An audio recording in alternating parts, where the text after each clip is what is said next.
Bonjour à tous. Bonjour, bonjour. Bonjour, Matachino. Bonjour. Ça va bien? Clameur, c'est le festival littéraire porté par les bibliothèques de Dijon qui se déroule chaque année au début du mois de juin. Au départ, ce festival s'adressait qu'à des publics adultes. Et depuis quelques années, on a choisi de l'ouvrir à des publics jeunesse.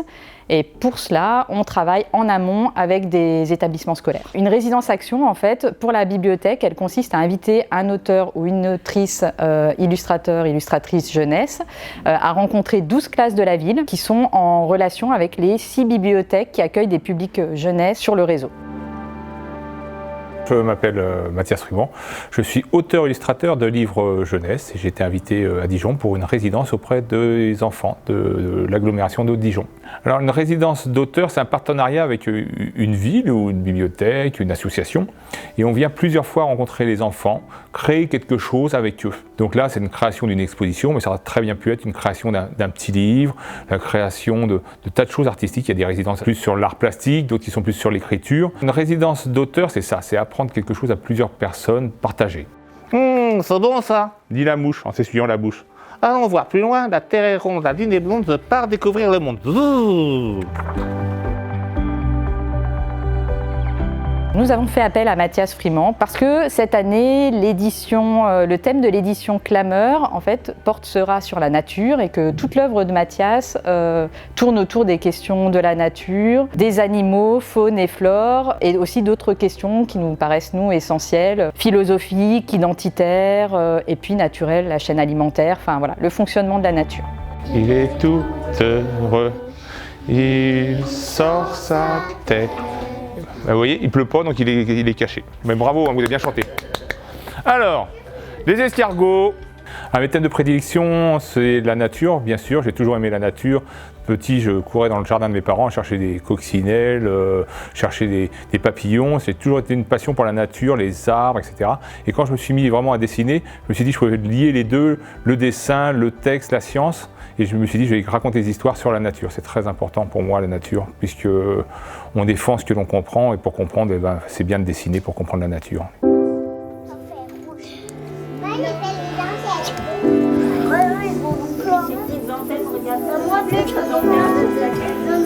Regarde, il y a des petites antennes sur la tête dans la Le projet tourne autour de l'environnement. C'est un thème qui est cher à Mathias Friment, qui m'est cher à moi aussi. On randonne chaque semaine avec la classe. On est très proche de l'environnement. On a ramassé des déchets ensemble. On fait du land art ensemble. Donc c'est un thème qui nous concerne bien, la classe et moi-même. Il y a une double dimension, déjà parce que le quartier de la Fontaine Douge est dans la nature, donc c'est vrai que quand on regarde tout autour, il y a des forêts et ça permet aux enfants aussi d'être plus réceptifs à ce qu'ils vont voir autour de l'école, parce que finalement il suffit de ne pas aller très loin, hein. Il y a le lac Kyr, il y a la combe à la serpent, et puis d'autre part c'est aussi les initier à la nature pour la protéger. La nature, ça se protège, c'est beau, ça se protège, et c'est de leur responsabilité aussi, quoi, et de leurs parents.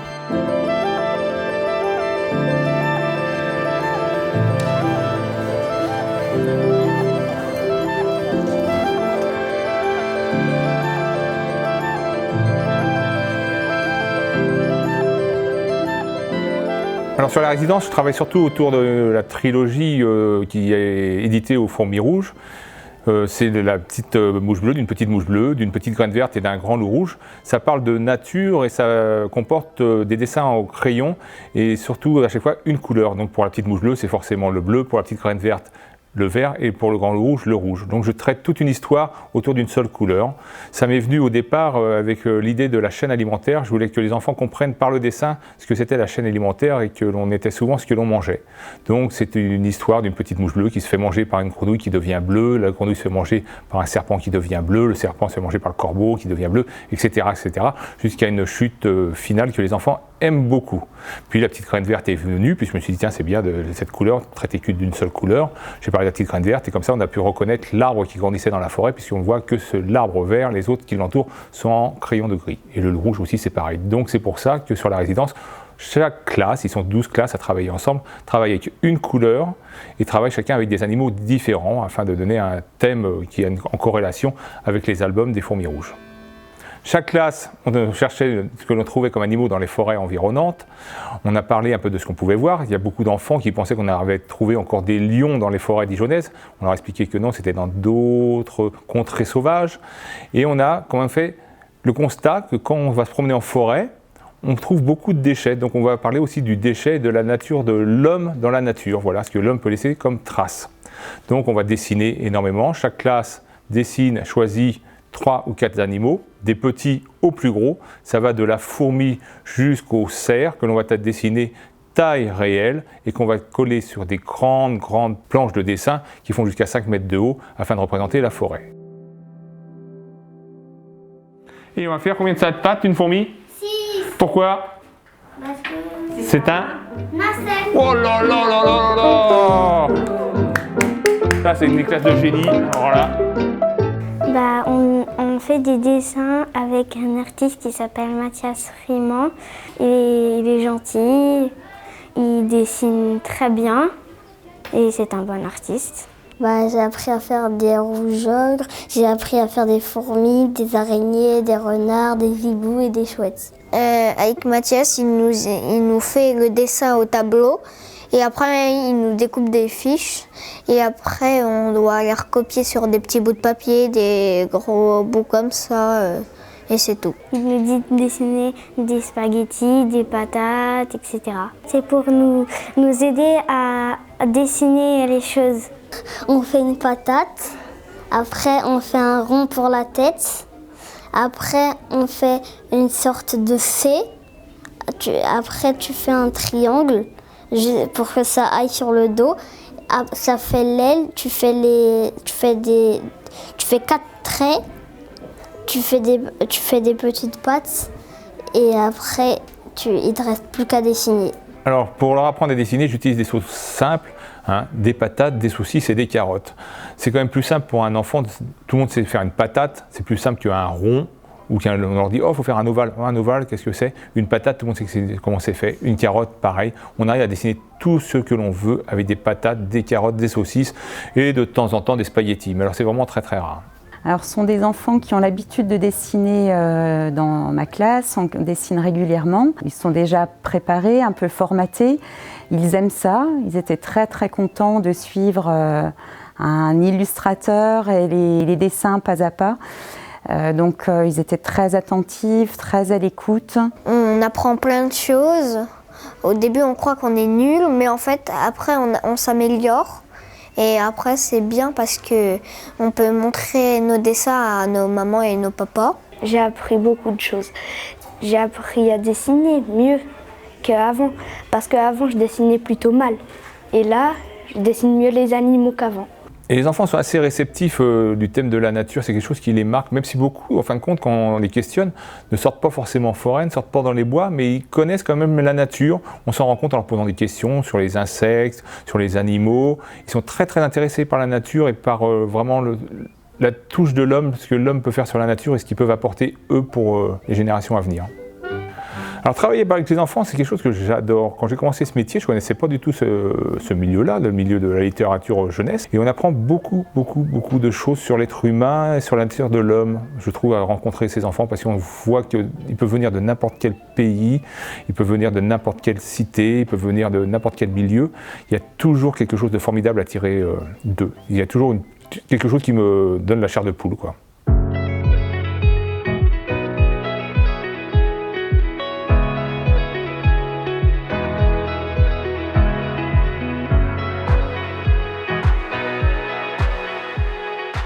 Le 5 et 6 juin, on va faire une exposition avec 12 autres classes et Mathias Friment. On va faire une forêt sur des feuilles. On va dessiner des animaux.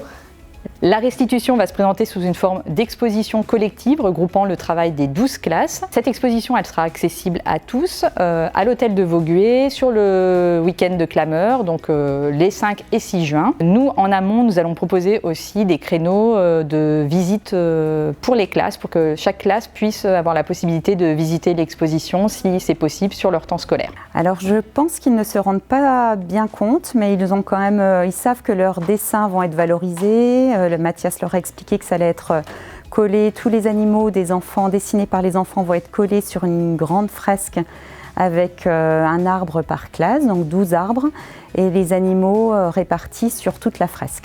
Le challenge qu'on s'est fixé avec la bibliothèque de Dijon, c'était de faire travailler les 12 classes chacun de leur côté, mais de faire un travail qui pouvait regrouper les 12 classes qui viennent de différents quartiers de Dijon.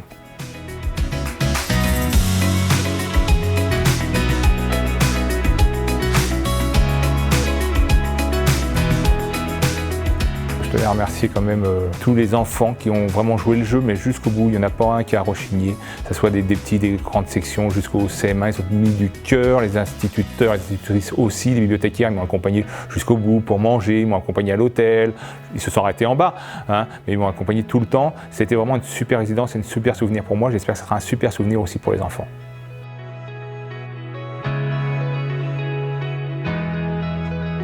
Je vous le répète encore une fois, vous avez été formidable. Continuez de dessiner, continuez d'écrire, c'est important. Et surtout les fourmis, parce qu'on m'a pas Tout. beaucoup appris. D'accord? C'était super.